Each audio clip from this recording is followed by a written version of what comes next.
everyone. I am Kabine LL. I will be dissecting the nature of labor relations in education. I am with Manake TN, Ramela LL, Muroa LM, Letsie P, Ngwenya TP, and lastly Nene L.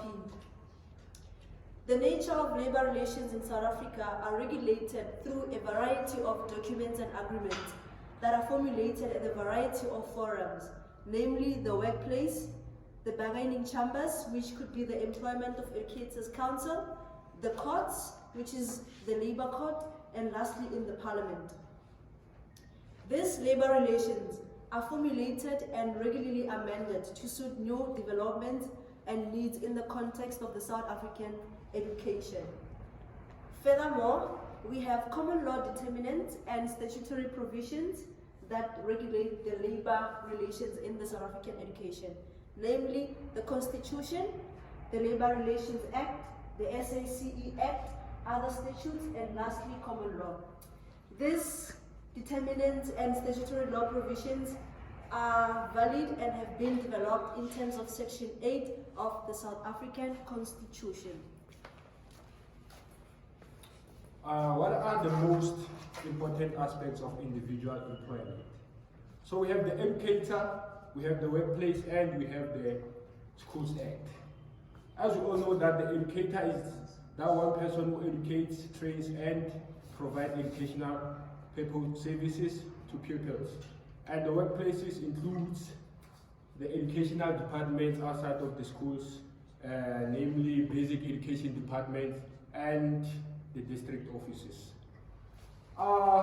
The Schools Act is that one that excludes the coaches that work at the school for extracurricular purposes.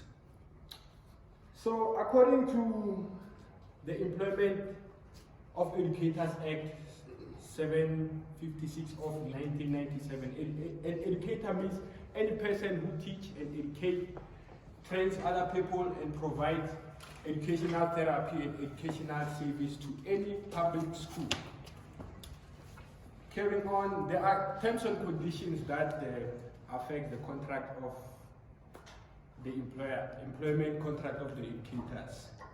Number one is that these regulations include references to general conditions of services such as appointments, remunerations, and allowances.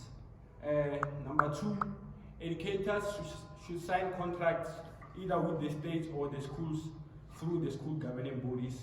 And in public schools, the educators are employed by the states and do not sign individual contracts. I'll be focusing on the importance of collective agreements between unions and employers. Firstly, Section 23 provides rights regarding collective employment relationships. Everyone has the right to fair labor relations. Every employer has the right to form and join trade unions, to strike, and also to participate in programs and activities. Every employer has the right to form and join organization for employment. Every trade union and every employer's organization has the right to organize, form, and join politics. Every trade union, employer's organization, and the employer has the right to engage in collective bargaining.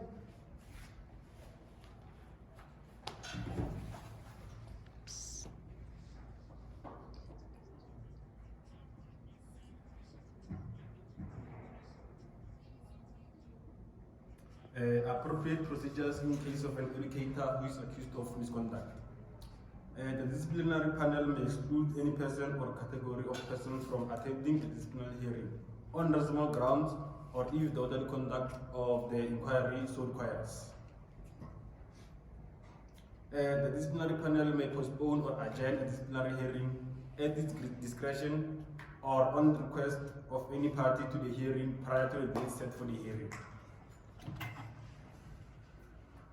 The disciplinary committee may appoint one or more suitably qualified assessors to be present at the disciplinary hearing to advise the disciplinary panel on matters of law, procedure and evidence, or other matters requiring specific expertise.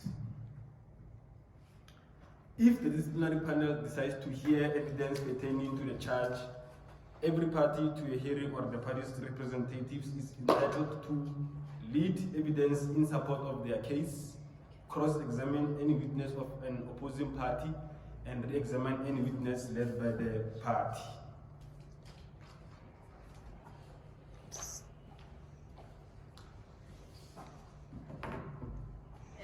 On the South African law regarding liability for damages, we have 2 points. On the point of departure regarding liability for damages, the basic point of departure of South African law is that damage lies where it falls, meaning that when a person sustains damage due to their own actions, they are liable for that damage. And they also have when damage is caused by a wrongful or culpable act of another person, the legal onus is transferred to the person who caused it.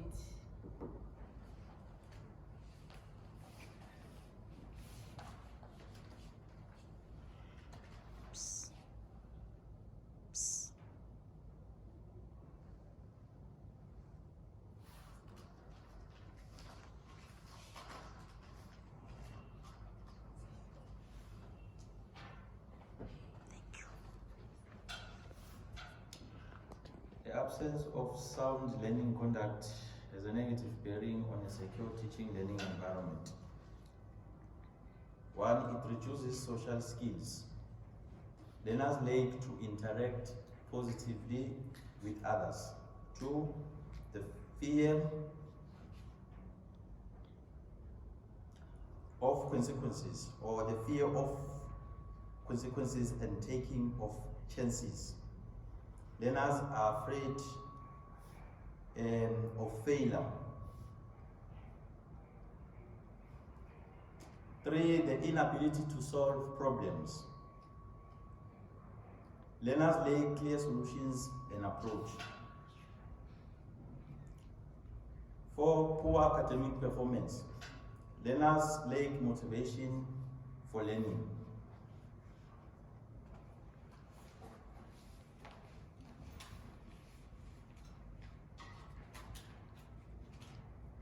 Application of proactive and reactive measures when dealing with learners' misconduct.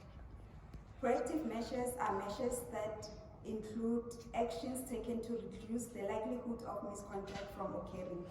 Such include verbal warning, sustaining or forfeiting other privileges. And then we have reactive measures, are those that are directed to the past rather than anticipating the future of learners. Under reactive measures, we have 2 most important actions, which is suspension and expulsion. Suspension is the temporary removal of a learner from a school activity. Expulsion means the permanent removal of a learner from a school or boarding area. Thank you. Thank you.